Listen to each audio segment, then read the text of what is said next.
A n is equal to, देखो सबसे पहले फॉर्मूला देखो, a n is equal to a plus n minus one minus d. A n का मतलब मैंने बता ही रखा था लास्ट टर्म, ए का मतलब बता ही रखा था फर्स्ट टर्म, एन का मतलब बता ही रखा था, और डी का मतलब बता ही रखा था कॉमन डिफरेंस। देखो डी निकालने के दो फॉर्मूले बता देता हूँ।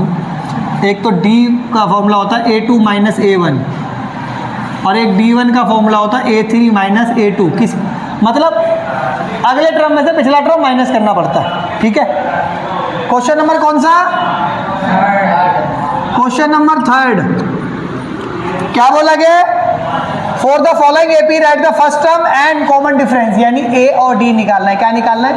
क्वेश्चन क्या है देखो, क्वेश्चन नंबर थर्ड देखो, 3 comma 1 comma minus 1 comma minus 3।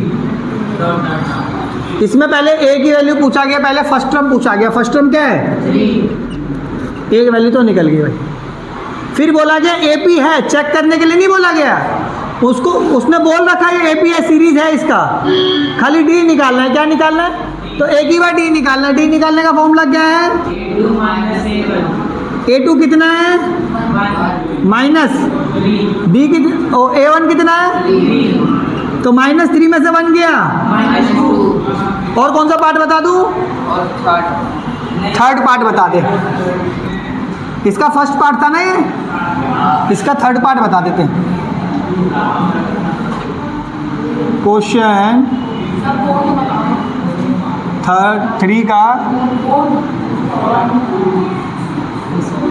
Point देखा नहीं, हिल गए हैं।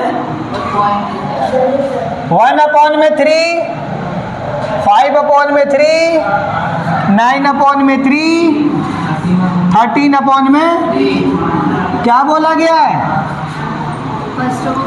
फर्स्ट टर्म निकालने के लिए। फर्स्ट टर्म क्या है?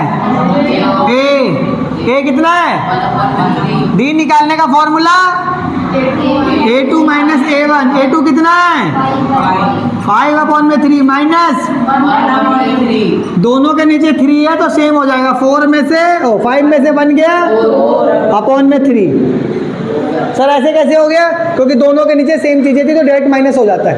एलसीएम लेके करेगा तो भी ऐसे हो जाएगा, ठीक है।